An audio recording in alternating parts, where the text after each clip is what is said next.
साथियों नमस्कार।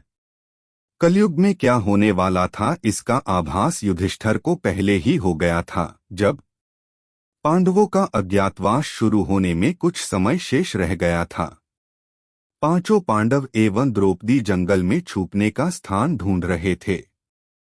उधर शनिदेव की आकाश मंडल से पांडवों पर नजर पड़ी। शनिदेव के मन में विचार आया कि इन 5 में बुद्धिमान कौन है, परीक्षा ली जाए।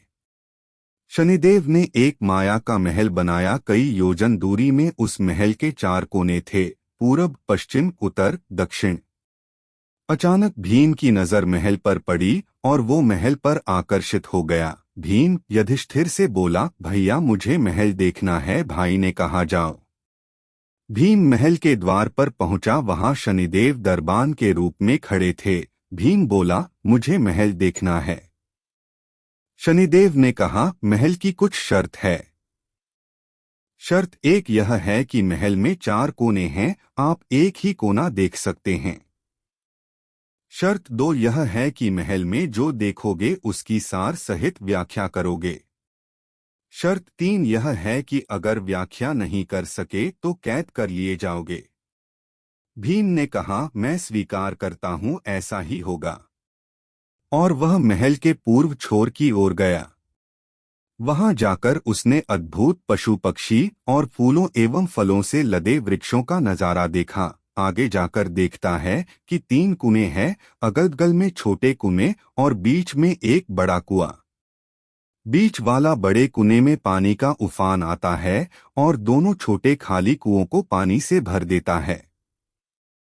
फिर कुछ देर बाद दोनों छोटे कुओं में उफान आता है तो खाली पड़े बड़े कुएं का पानी आधा रह जाता है। इस क्रिया को भीम कई बार देखता है पर समझ नहीं पाता और लौटकर दरबान के पास आता है।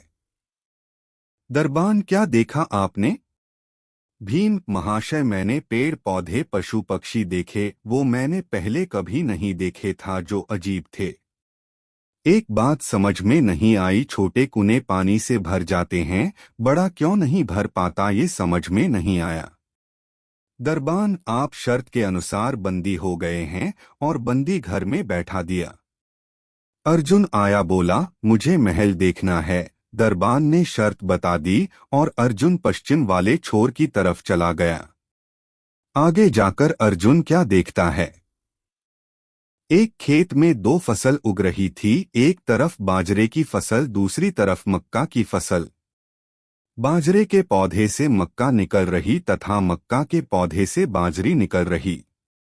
अजीब लगा, कुछ समझ नहीं आया, वापस द्वार पर आ गया। दरबान ने पूछा, क्या देखा? अर्जुन बोला, महाशय सब कुछ देखा पर बाजरा और मक्का की बात समझ में नहीं आई। दरबान ने कहा, शर्त के अनुसार आप बंदी हैं। नकुल आया, बोला, मुझे महल देखना है। फिर वह उत्तर दिशा की ओर गया। वहां उसने देखा कि बहुत सारी सफेद गायें जब उनको भूख लगती है तो अपनी छोटी बछियों का दूध पीती है। उसे कुछ समझ नहीं आया, द्वार पर आया। दरबान ने पूछा, क्या देखा? नकुल बोला, महाशय गाय बछियों का दूध पीती है, यह समझ नहीं आया, तब उसे भी बंदी बना लिया। सहदेव आया, बोला, मुझे महल देखना है, और वह दक्षिण दिशा की ओर गया अंतिम कोना देखने के लिए। क्या देखता है? वहां पर एक सोने की बड़ी शिला एक चांदी के सिक्के पर टिकी हुई, डगमग डोले पर गिरे नहीं, छूने पर भी वैसे ही रहती है। समझ नहीं आया, वह वापस द्वार पर आ गया और बोला, सोने की शिला की बात समझ में नहीं आई, तब वह भी बंदी हो गया। चारों भाई बहुत देर से नहीं आए, तब युधिष्ठिर को चिंता हुई, वह भी द्रौपदी सहित महल में गए। भाइयों के लिए पूछा, तब दरबान ने बताया, वो शर्त अनुसार बंदी है। युधिष्ठिर बोला, भीम तुमने क्या देखा? भीम ने कुएं के बारे में बताया। तब युधिष्ठिर ने कहा, यह कलयुग में होने वाला है। एक बाप 2 बेटों का पेट तो भर देगा, परंतु 2 बेटे मिलकर एक बाप का पेट नहीं भर पाएंगे। भीम को छोड़ दिया। अर्जुन से पूछा, तुमने क्या देखा? उसने फसल के बारे में बताया। युधिष्ठिर ने कहा, यह भी कलयुग में होने वाला है। वंश परिवर्तन अर्थात ब्राह्मण के घर शूद्र की लड़की और शूद्र के घर बनिए की लड़की ब्याही जाएंगी। अर्जुन भी छूट गया। नकुल से पूछा तुमने क्या देखा, तब उसने गाय का वृतांत बताया।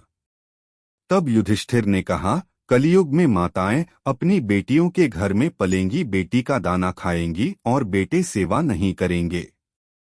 तब नकुल भी छूट गया। सहदेव से पूछा तुमने क्या देखा, उसने सोने की शिला का वृतांत बताया। तब युधिष्ठिर बोले कलयुग में पाप धर्म को दबाता रहेगा, परंतु धर्म फिर भी जिंदा रहेगा, खत्म नहीं होगा। आज के कलयुग में यह सारी बातें सच साबित हो रही है।